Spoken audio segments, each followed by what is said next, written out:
여러분 안녕하십니까? 시청해 주셔서 감사합니다. 코로나로 인해 북한의 경제 사정이 매우 안 좋아지는 상황에서도 김정은이 향후 5년 안에 평양 시내에 5만 세대의 산림집을 건설하겠다고 목표를 내걸고 23일 직접 착공식에 참가했습니다.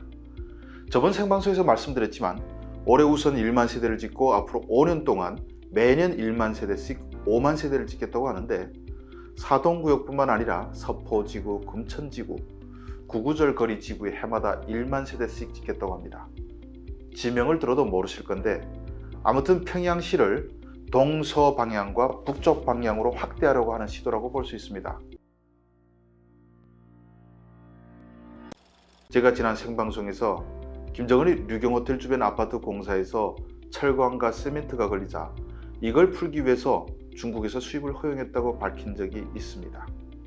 류경호텔 인근 지역은 벌써 건설되고 있는 것으로 보입니다. 김정은이 25일에 보통강구역 강안지구에 건설되는 다락식 주택구를 방문했다고 하는데, 이곳이 류경호텔 인근이고 이곳 아파트는 주황당에서 직접 책임지고 건설한다고 노동신문이 밝혔습니다. 김정은도 향후 지어질 5만 세대 외에 이미 1만 6천여 세대가 건설 중에 있다고 밝혔습니다. 평양이 앞으로 5년 안에 7만 세대가 건설되면 세대당 식구수를 4명으로 계산해도 28만 명이 살 수 있는 아파트가 신규로 건설됩니다.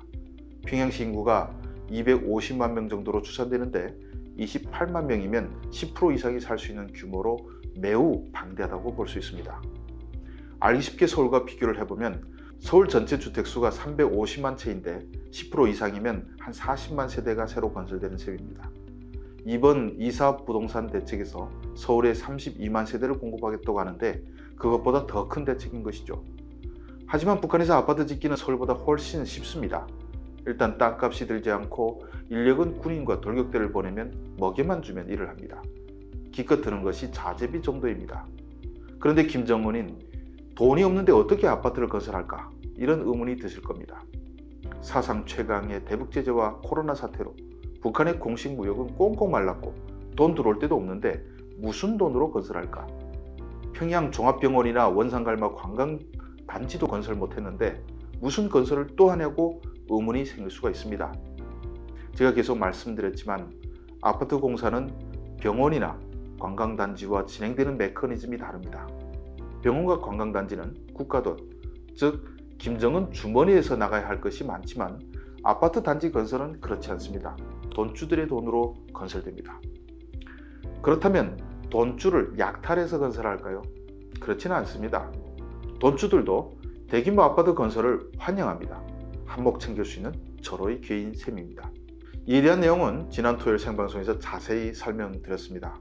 그래서 북한의 부동산 시장이 어떻게 돌아가는지 메커니즘을 이해하실 분은 토요일 생방송 평양시민의 절규를 보시면 잘 이해되실 겁니다. 그래서 생략하겠습니다. 그런데 최초의 1만 세대 거리를 대동강 이남 사동 송신이라는 곳에 건설한다고 하는데 여긴 평양의 가장 끝입니다. 궤도 전차의 종점인데 한국으로 치면 미사리나 은평 정도라고 해야 하나요? 아니 체감상 더 먼 곳, 구리나 김포 신도시 정도 될 것 같습니다. 저는 이곳에 1만 세대가 건설된다는 말을 듣고 제일 먼저 그럼 교통은 어쩌나 하는 생각이 들었습니다. 평양은 대동강 이남에 지하철이 없는데 그래서 대동강의 남쪽 즉 평양의 강남은 가난하고 돈이 없는 동네입니다. 당장 지하철을 건설할 여력은 못 되는 것 같으니 새로 지어지는 거리는 아마 버스가 주요 교통수단이 될 것 같습니다. 그래서인지 김정은도 25일에 보통강 강안지구 주택지구를 시찰하고 바로 버스 공장에 갔습니다. 그럼 버스는 잘 다닐 수 있을까요? 버스가 잘 다니려면 정전이 되지 말아야 합니다. 그런데 요즘 놀라운 일이 있습니다. 지금 코로나 봉쇄로 북한 사정이 너무 안 좋아지고 있지만 의외로 놀랄 만큼 개선되는 부분이 적지 않은데 그중 하나가 평양시 교통 사정이라고 합니다. 제가 평양에 사는 사람에게서 얼마 전 직접 들은 사실인데 이젠 버스가 항상 다녀서 정류장에서 긴 줄을 찾아보기 어렵다고 합니다.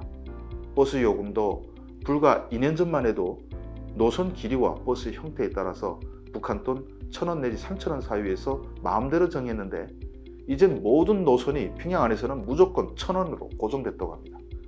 평양 시민들이 환영할 만한 일이죠. 아마 버스 사정이 풀렸으면 김정은이 저렇게 자신감 있게 평양시 건설을 추진할 수 있는 배경이 될 수 있을 겁니다. 새로 짓는 단지에 노선 두세 개 배정할 여유가 되는 것입니다.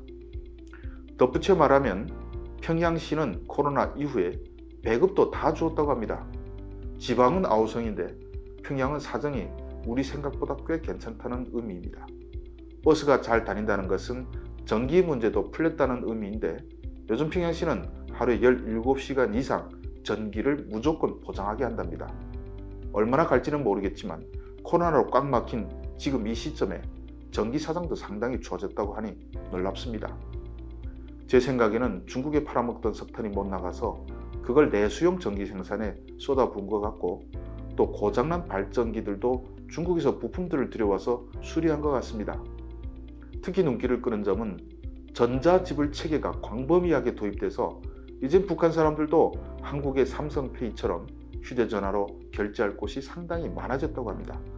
상점, 식당, 택시비 등을 다 휴대전화로 물 수 있는데 이렇게 되니 수납에 서 있던 사람들이 울상입니다. 북한에서는 수납대에 서면 현금을 몰래 슬쩍 할 수 있어서 매우 인기가 좋은 직업이었는데 요즘은 전자지불 체계가 잘 도입돼 너무 투명하게 된 것입니다. 특히 택시기사들이 현금을 많이 떼먹었는데 이젠 현금을 내는 사람들이 적어서 제일 슬퍼한다고 합니다. 북한에서 가장 인기가 있었던 직업 중 하나인 택시기사 직업이 앞으로 선호도가 떨어지겠네요. 그 외에 운송 배달 체계도 활성화되고 전문 운송을 맡아주는 회사까지 나왔다고 합니다. 이런 점들이 평양에서 일어나는 긍정적이라고 할 수 있는 변화인데 우리가 북한을 제대로 평가하려면 무조건 안 좋아질 것이라는 시각에서 벗어나서 일어나고 있는 현상을 그대로 받아들이고 왜 그렇게 됐는지 분석하는 것이 북한을 정확하게 보게 만드는 기초가 될 것입니다. 결론적으로 현재 평양만큼은 코로나 여파에도 개선되는 점들이 많고 결국 이것은 김정은의 자신감으로 이어진 것이라고 분석해 볼 수 있을 것 같습니다. 지금까지 시청해 주셔서 감사합니다.